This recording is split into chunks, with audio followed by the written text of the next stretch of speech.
আমরা হুঁশিয়ার করে দিতে চাই, যারা আজকে ভোট বাঞ্চাল করতে চান তারা অন্য ভিন্ন দেশে আরেকটি দেশের এজেন্ট ছাড়া অন্য কিছু নয়। তারা বাংলাদেশের স্বাধীনতা বিশ্বাস করে না, তারা বাংলাদেশের উন্নয়নে বিশ্বাস করে না, তারা স্বৈরাচারকে স্বীকার করে না, তারা বেগম খালেদার অবদান স্বীকার করে না। আপনারা দিনরাতে বলেছিলেন নাস্তিক, আপনারা হোসেন সরওয়ার্দীর সপক্ষে ছিলেন না।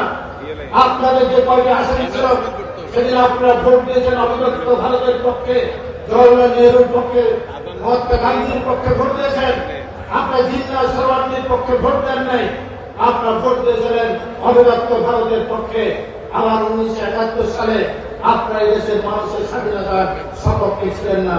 আপনারা 30 লক্ষ শহীদের রক্তের বিরুদ্ধে স্রোতে দাঁড়িয়ে আপনারা সেদিন রাজনীতি করেছেন।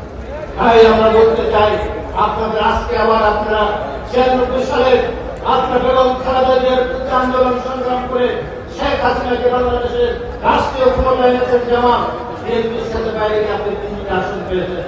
আবার 8ই আগস্টের পরে আপনারা বলে দিলেন শফিকুর রহমান আওয়ামী লীগকে মাফ করে দিলেন, বিভিন্ন শিল্পপতিদের হেলিকপ্টারে করে আপনি বাংলাদেশ বসে দাঁড়ালেন।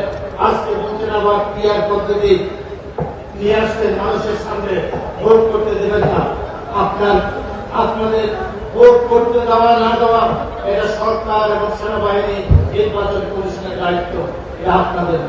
তবে আমরা হুঁশিয়ার করে দিতে চাই, যারা আজকে ভোট বাঞ্চাল করতে চান তারা অন্য ভিন্ন দেশে আরেকটি দেশের এজেন্ট ছাড়া অন্য কিছু নয়। তারা বাংলাদেশের স্বাধীনতা বিশ্বাস করে না, তারা বাংলাদেশের উন্নয়নে বিশ্বাস করে না, তারা স্বৈরাচারকে স্বীকার করে না, তারা বেগম খালেদার অবদান স্বীকার করে না। 17 বছর ধরে আমাদের প্রিয়তম তারেক রহমান বাংলাদেশের রাজনীতি আমাদের আশেপাশে থেকে বাংলাদেশ স্বাধীনতার সার্বভৌমত্ব রক্ষার যে আন্দোলন করছেন তাকে নেতা মানেন না। আপনারা কাকে মানেন? আপনাকে অদৃশ্য কোন নেতা আছে আপনাদের?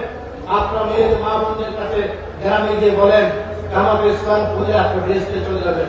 এর থেকে শেখ আর কোন কিছু হতে পারে না। এই ব্যক্তি বলে একটা রাজনৈতিক দল করে বেহেশতে যাবে, সে কখনো মুসলমান হতে পারে।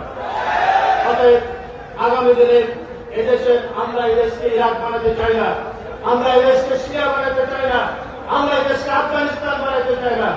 আমরা হাজার বছরের সংস্কৃতি এই দেশে যে মানুষের ধারণ করে আছে, আমরা আমাদের প্রিয়তা শহীদ প্রেসিডেন্ট জিয়া রহমান যে 19 দফার ভিত্তিতে এবার আমাদের প্রিয়তা তারেক রহমান 31 দফার ভিত্তিতে যে রাজনীতি আমাদের সামনে হাজির করেছেন, এর ভিত্তিতে বাংলাদেশ চলবে, এটাই হচ্ছে আমাদের মূল কথা। এই কথা বলে একটি কথা বলতে চাই, 1980 সাল আমরা মনে করি।